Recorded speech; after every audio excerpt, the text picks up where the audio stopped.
otra semana a un podcast más. Hoy nos acompaña Idania, ¿cómo estás? Hola, bien, gracias a Dios. Y pues, ¿qué más puedo decir? Un gusto de poder estar hoy con ustedes. Y siempre con nosotros Eli. Hola chicos, un placer siempre estar con ustedes, esperando que este episodio, como siempre, sea de mucha bendición. Hoy es un tema el cual puede ser un poco controversial, creo, no lo sé. Vamos a hablar de sectas religiosas. Y ya para empezar, ¿qué es una secta?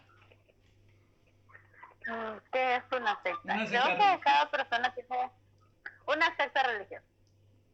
Cada persona tiene su propia perspectiva o concepto sobre qué es secta, pero si nos vamos un poco más a lo conceptual y a lo que ya está estipulado, se define como secta a un conjunto de ideas las cuales van en contra de algo que ya está concretado o está estipulado.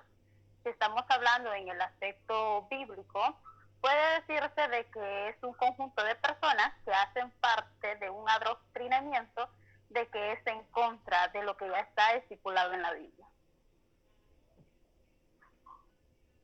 Entiendo. Yo lo había sentido así como una congregación pequeña, o sea, no como una gran cantidad, sino como cierto grupo de personas que creían en ciertas cosas, pero no necesariamente en contra de lo que va la Biblia, o siempre sí tiene que ir como en contra de lo que va. Realmente sí. En más de uno o dos o tres puntos, si se va en contra ya se considera una secta.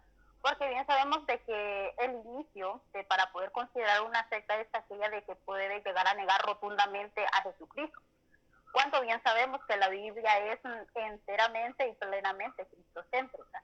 Y pues por eso la mayoría de ideas que giran alrededor de negar lo que es a Jesucristo se consideran una herejía o una secta. O practicar, o decir que son cristocéntricas y practicar doctrinas que no tienen nada que ver con la Biblia, algo así. También ser. O también para poder parafrasear el concepto y no dar tantas vueltas, se puede decir es hacer, creer, o mejor dicho, o enseñar aquello que no está a favor de la Biblia. Ya, ¿y qué tiene que ver la apostasía en todo esto de las sectas? Tiene que ver mucho, mucho, mucho, mucho. Porque bien sabemos que tanto Jesús, el apóstol Pablo, Pedro y Juan, en cada una de las cartas de Pedro, Juan y Pablo, hablan y instan a la iglesia de poder estar preparados en contra de la apostasía. Porque bien sabemos de que el apóstol Pablo, cuando escribió cada una de las cartas, él decía de que se iban a levantar muchos predicando un evangelio que quizás iba a ser en contra de lo que ya Jesús había dejado. Y pues por lo tanto, tanto la apostasía con las sectas sí tienen que ir de la mano. Y aquí es donde está que por qué tienen que ir de la mano. Porque para poder iniciar una secta sí o sí, tiene que salir un apóstata de una iglesia. Entonces, ambas cosas, ambas palabras sí tienen que ir ligadas. Porque la mayoría de sectas, por así decirlo, de que tienen gran mención en lo que es la historia de la iglesia, han iniciado de esa misma manera. Es quizás una persona o un grupo que está en una iglesia en donde se está enseñando lo verdadero y a la hora de llegar a ello por medio de una interpretación propia, dan vueltas al asunto y lo interpretan de una manera errónea. Entonces, eso lo hace estudiar más y buscar un sustento bíblico en el cual al apoyarse, por así decirlo, y pues así inicia todo, con un apóstata en una iglesia. Qué interesante que toqué esto, porque en mi juventud yo pues pertenecí a cierta iglesia mormona.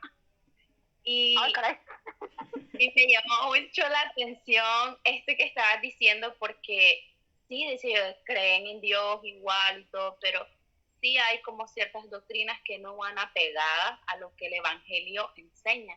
y como decís vos, o sea, como que empiezan a estudiar y todo para buscar a respaldar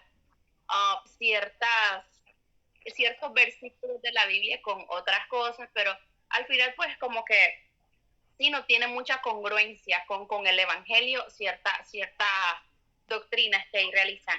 ¿Qué otro tipo de sectas conoces? O sea, las más conocidas, por así decirlo.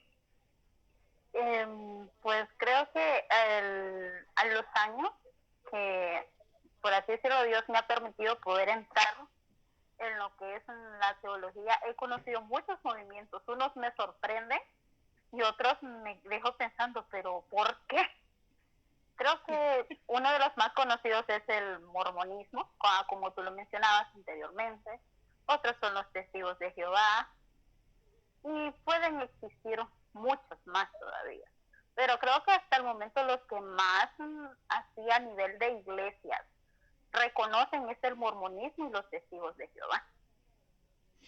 Sí, de hecho que también estaba leyendo un artículo que decía que una secta también tiene que ver cuando hay un líder y muchos seguidores. Por ejemplo, actualmente hay un man, no voy a decir su nombre, pero que da como consejos, como de que te valores, como de que vos sos el hombre, vos sos el macho alfa, que no sé qué, vos no tendés que andar detrás de nadie, que por aquí. Y este man ha creado un movimiento de anti-sims y cosas así, términos que culturalmente hablando, ¿no?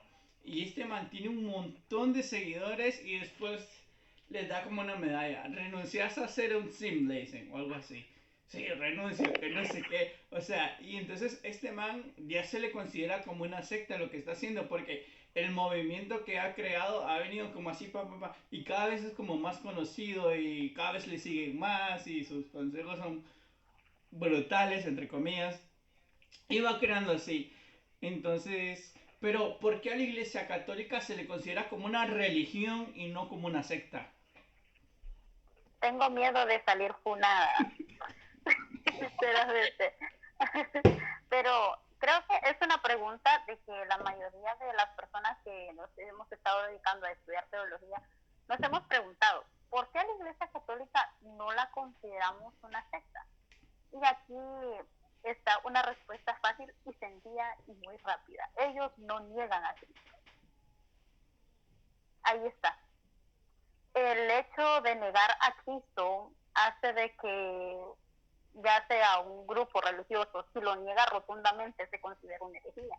Y por eso es que en la historia de la iglesia, desde años, aún antes de que sucediera lo que es la gran reforma, gracias a Martín Lutero, todos aquellos que la Iglesia Católica nunca rechazó a Cristo. Siempre ellos tendieron a inclinarse a otros tipos de temas que son contrarios a los que dice la Biblia, pero nunca rechazaron a Cristo. Y por eso es que a ellos, hoy en día algunos teólogos le dicen, ellos son los hermanos separados. No son específicamente una secta, pero si ya ellos decidieran negar a Cristo, allí sí se podría considerar. Porque ya cuando sucede la separación entre la Iglesia Católica y el movimiento que levanta Martín Lutero, aquí es donde se empiezan a ver las diferencias doctrinales. Es donde Martín Lutero, bendito sea el Señor, que le dio revelación a ese hombre, y empezaron a separarse aquellas doctrinas que ya habían sido estipuladas por hombres y las doctrinas que realmente ya estaban en la Biblia. Entonces, no se puede considerar a la Iglesia Católica una secta porque ellos no niegan a Cristo. Si ellos negaran a Cristo o al Espíritu Santo, sí, pero no lo niegan por lo mismo. La Iglesia Católica es trinitaria, cree en la Trinidad de Dios. Entonces, eso los hace plenamente más una religión y no una secta. En consideración tuya, según el conocimiento que vos tenés, ¿cuáles serían las sectas más peligrosas, por así decirlo? O sea, yo siento como que esto que acaba de tocar Javi en este momento, que decía de que hay personas que te dan consejos, yo siento como que sí hay mucho levantamiento de esto actualmente, porque es algo que te insta como que cree en vos mismo, vos podés, o sea, y estás rechazando el poder de Dios, porque realmente la Biblia dice, sin el Señor nosotros no somos nada y lejos de Dios no podemos hacer. pero sí siento que últimamente se han levantado como muchos esos coach motivacionales que te dicen, vos podés, creer en vos mismo, o sea, y aparentemente no es nada peligroso, o sea, te incentivan a aumentar tu ánimo, tu motivación, pero realmente sí siento que es como que alejarte un poco del poder de Dios o negar esa influencia mayor que el Señor tiene en tu vida. Entonces, o sea, lo que me ¿consideras vos realmente que esto podría ser una secta peligrosa o qué sectas peligrosas conoces vos según tu conocimiento teórico? Y justamente ahorita que estás mencionando lo que es un movimiento motivacional, sí, hay un nombre con el cual definir a este movimiento que se llama montanismo. Montano era un hombre que se levantó como siempre un apóstata más. Y ese hombre lo que enseñaba era de que todo el poder estaba específicamente en el hombre, que el hombre era el que decía si podía suceder un milagro, que sí le podía ir bien y que sí le podía ir mal. Entonces al final ese negaba rotundamente de que el poder de Dios era plenamente ineficiente en la vida del ser humano. Y aún así levantó gente, tuvo discípulos, tuvo maestros y muchos lo creyeron. Y el problema está, como tú dices, de creer en estas charlas motivacionales. Es difícil, porque bien sabemos que somos humanos y más en algún momento vamos a necesitar algún consejo o algún ánimo o una frase motivacional para poder seguir. Pero ya como cristianos no es nuestro caso, porque nosotros confiamos plenamente en el Señor y que Dios, Él hará todo conforme a su voluntad, que ya sea para bien o para mal, al final será para nuestro propio beneficio. Porque como dice Filipenses 4:13, que todo mundo se lo sabe, todo lo puedo en Cristo, porque me fortalece, y tanto lo bueno como lo malo viene del Señor.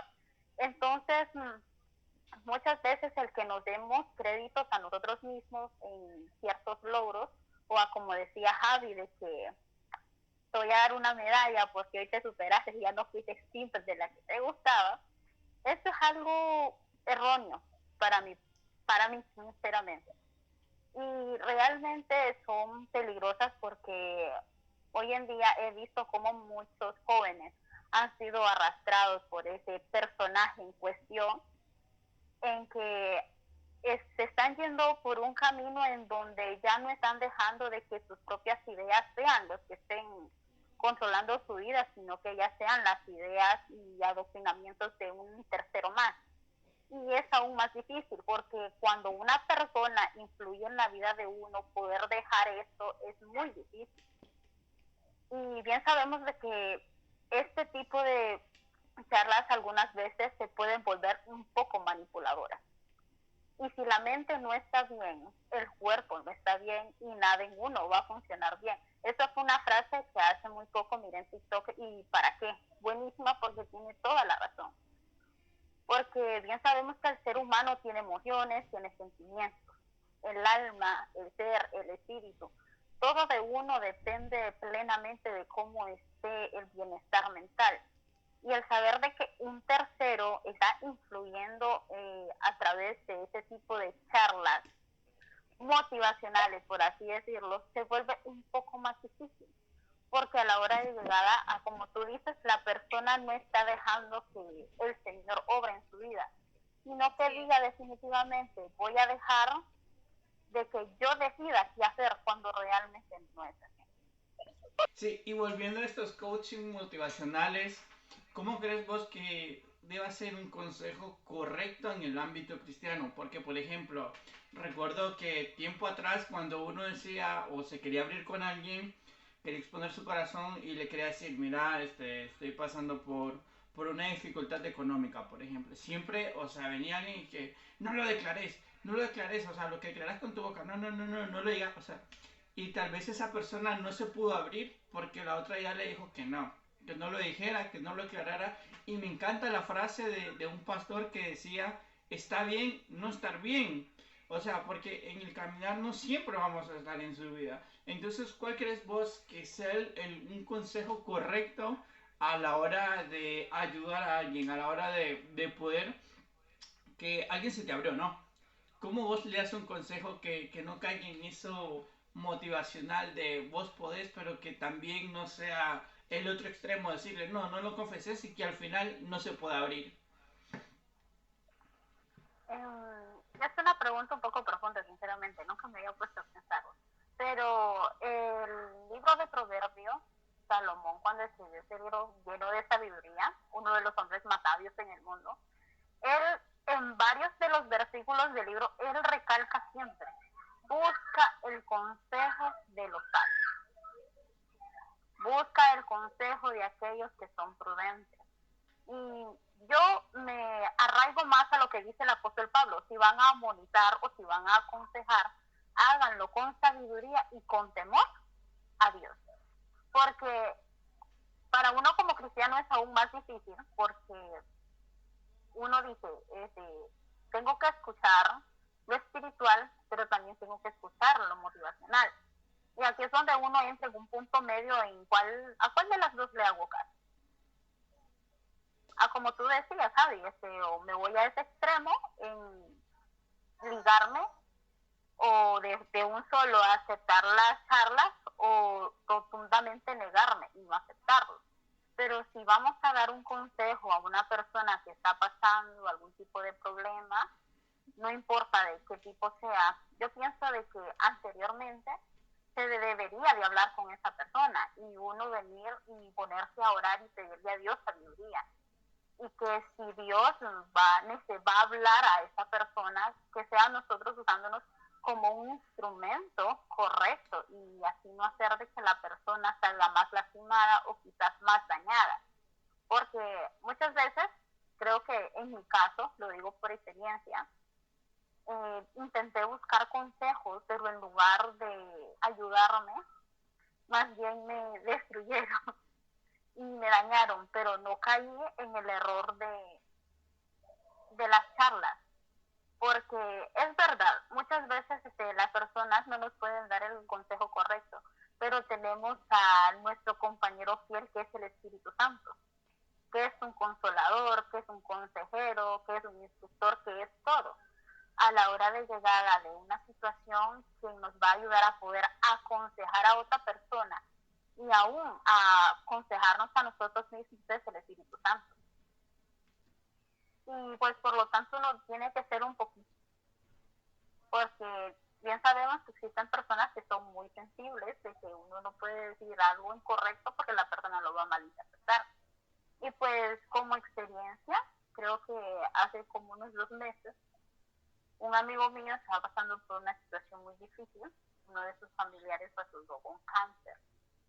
Y dar un consejo o algo motivacional a una persona que está pasando ese proceso se vuelve muy difícil. Yo recuerdo que ese día fue un martes, yo me quedé en casa, no fui a la iglesia, y yo solo dije al Señor, ayúdame, tú sabes la situación que está pasando tu hijo, dale consuelo por medio de tu Espíritu Santo y ayúdame a mí a poder darle un consejo correcto. Yo al final lo que le dije en una llamada que creo que no duró ni siquiera los 5 minutos fue solamente decirle, no te desesperes, espera en Dios y ten fe. Al final Él va a dar una respuesta, pero mientras tanto, haz todo lo que esté en tus manos por poder ayudar a esa persona.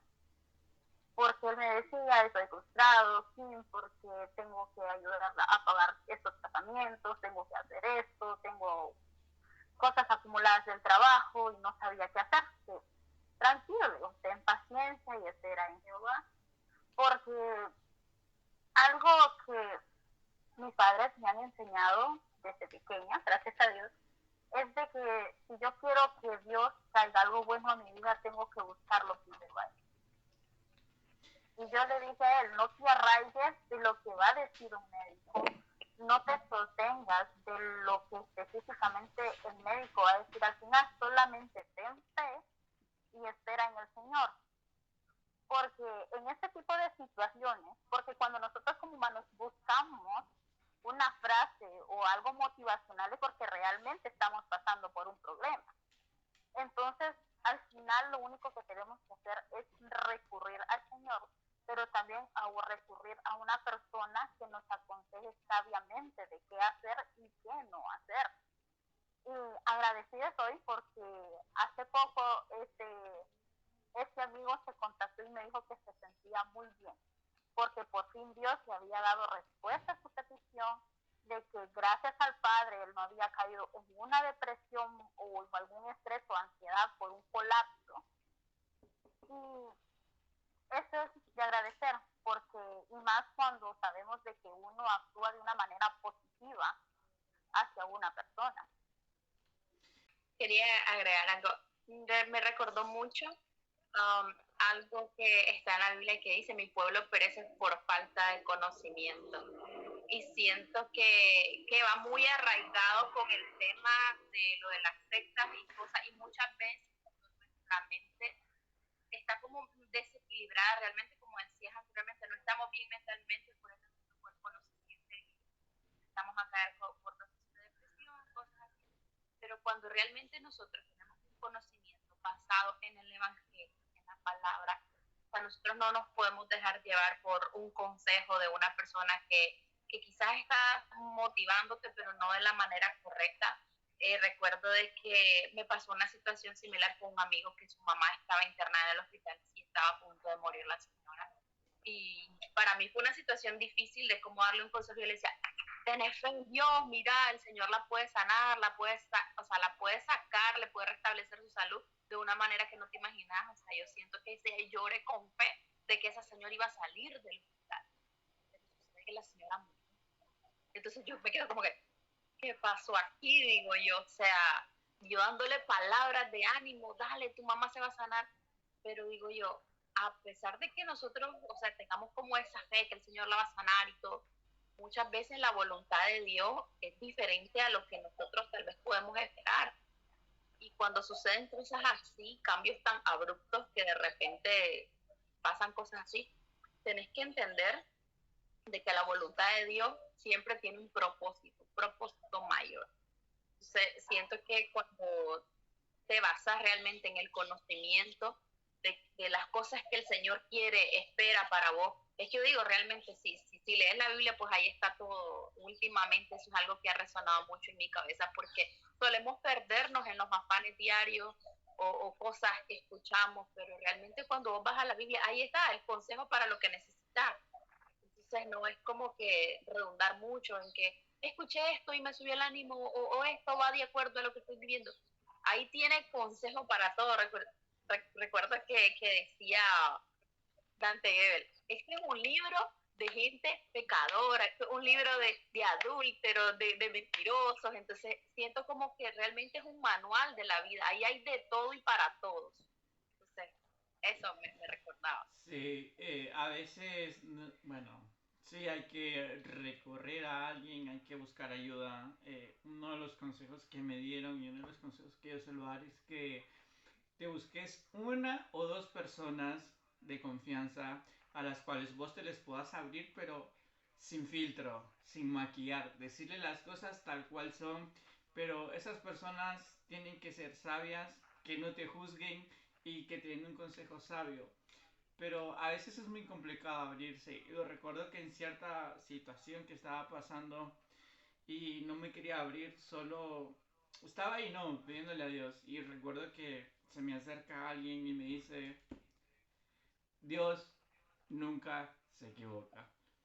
Esas fueron las únicas palabras que me dijo. Y eso, o sea, eso retumbó en mí y estuvo. Y me puse a pensar muchísimo. Y esas eran las palabras que realmente necesitaba escuchar. Así que, volviendo a estos temas de las sectas, ¿cuál sería la diferencia entre la religión católica y la religión cristiana? Respecto a eso, yo solamente lo llamo la diferencia de doctrina, porque bien sabemos de que a nosotros también como cristianos nos dicen, los religiosos aquellos. Lo digo por experiencia. A mí una vez me dijeron la religiosa aquella, porque Santiago dice de que la religión pura ante los ojos de Dios es aquella que es ayudar a los pobres, a las viudas y a los huérfanos. Y hay mucha demasiadas diferencias entre lo que es el catolicismo y el cristianismo protestante. Créanme que si nos ponemos a mencionar una por una no terminamos. Pero una de las más grandes diferencias, y creo que todo mundo o todos los cristianos la notamos, es la veneración a personas o a santos. Esa es una de las primeras en mencionar. Otra de esas puede ser el bautismo de infante, o a como ya en términos teológicos le decimos paidobautismo. Y eso. Yo siento que cuando yo vine al Señor, o sea, cuando el Señor a mí me encontró el día que pues yo quebradísima, me enseñó que como en 2 minutos, 30 años de mi vida. Y empezó a abrirme los ojos con cosas que decía, ¿qué estoy haciendo, Señor? ¿Cómo yo pude haber creído en esto? Entonces, esas cosas yo digo, yo he tratado, incluso bíblicamente me di a la tarea de enseñarle a mi mamá con Biblia en mano. Y ellos se agarran mucho de una escritura para su organización de Efesios 4:11, que habla acerca de la organización de la iglesia, pues en los tiempos de Jesús, que dice que estaba a la cabeza profetas, apóstoles, maestros. Entonces, nosotros somos la iglesia verdadera porque nosotros tenemos profetas, apóstoles. Y se agarran mucho de Amós 3:7, que dice que nada hará el Señor sin antes revelarlo a sus siervos, los profetas. O sea, pero era en un tiempo, o sea, Antiguo Testamento, digo, o sea, uno puede decir y ya, Jesucristo, ¿qué vino a hacer? O sea, siento como que, porque dice que la obra no está hecha, en conclusión. O sea, me está diciendo que a Jesucristo se le quedó algún detalle ahí por resolver, o sea, él ya culminó, en nosotros la obra no está terminada, pero ya el plan en sí ya murió Jesús por nosotros, o sea, la tarea ya es de nosotros. El Señor va a perfeccionarnos hasta el día que Él venga, cosas así, ¿me entiendes? Entonces, yo no quiero meterme como mucho a eso, por no atacar también incluso a personas que tal vez nos miren desde otras denominaciones religiosas, y que sientan como que me están atacando, dicen que soy una secta. Tuve un novio testigo de Jehová, y me acuerdo que una vez le digo yo, mira, quiere decir que si un día vos te atropellan y me toca llevarte al hospital y una transfusión te salva, déjame morir. Y ay, pero ¿cómo te voy a morir? Le decía. Pero yo por jincarlo nada más, o sea, por tratar de hacer el conflicto, pero sí. La verdad es que no, o sea, gente muy radical. Para mí esas son cosas demasiado radicales. Sí, eso lo asimilo como con lo que le pasó a Pablo. Saulo, cuando Pablo era Saulo, él defendía lo que creía. Él era un sabio de la ley hasta que un día va camino hacia Damasco y de repente una luz lo fulmina, cae ciego y como que debió ser muy chocante eso para él, de que lo que él creía, lo que su convicción le hacía hacer y cómo actuar y después, wow, estaba mal. Y que Jesús le diga, ¿por qué me persigues? O sea, eso fue súper chocante para él. Y el cambio que tuvo Pablo fue brutalísimo. Así que creo que para esas personas que realmente, como Eli, que dice, pero esto está mal, debió ser muy chocante para ellas, pues entrar a una realidad de que como que se te abre la mente y decís, wow. Bueno, sí. Aprender muchas cosas realmente. De hecho, hace poco, es que pasa por no leer referente a lo que es ser salvo, y él decía, ¿cómo pasa en estos casos de estas personas que se arrepienten cuando van a morir? O sea, son salvos, o sea, porque aceptan al Señor. Y no, le digo yo, que no te acordás que dice la Biblia que nadie puede entrar al reino de los cielos hasta ser bautizado. ¿Estás segura? Sí, le decía yo. Entonces yo me pongo a investigar y resulta que lo que yo estaba diciendo es un pasaje de una escritura del libro de Mormón en Elamán, creo que decía que nadie entrará al reino de los cielos sin antes ser bautizado. Y yo, Señor, perdóname, ¿qué estoy diciendo? Literal, o sea, en mi cabeza está aprendiendo a desaprender cosas que yo creí por mucho tiempo. Entonces, como ese sí, a veces es chocante. Por ejemplo, ese día me dio la realidad en la cara, yo, ¿qué estoy enseñando yo? ¿Qué estoy diciendo? Creo que a todos nos ha pasado. Yo recuerdo que cuando apenas tenía, creo que como 2 años y medio y haber entrado en esto, estaba conversando con uno de mis profesores, un pastor de una iglesia bautista en Colombia, y él me hacía una pregunta. Y era respecto a algo justo lo que tú tocabas acerca del bautismo, donde yo lo defendía a capa y espada. Y él me hizo esta pregunta: y Daniel, ¿estás segura de lo que estás defendiendo? ¿Realmente el Espíritu te hace sentir que eso es lo correcto? Yo recuerdo que esa noche, después de haber recibido la clase con él, yo me pongo a orar y en la mente se me viene como cuando cuando se va la luz y viene de un solo de la nada, así literalmente. Y yo a veces en mis oraciones le digo al Señor de que Él les dé la oportunidad de poder revelarse a estas personas y que Él les muestre lo que es el verdadero camino. Porque, como decía Javi, el cambio que hubo en Pablo fue extremadamente grande. Pero lo sorprendente se vuelve cuando le toca a Ananías hablarle a Pablo.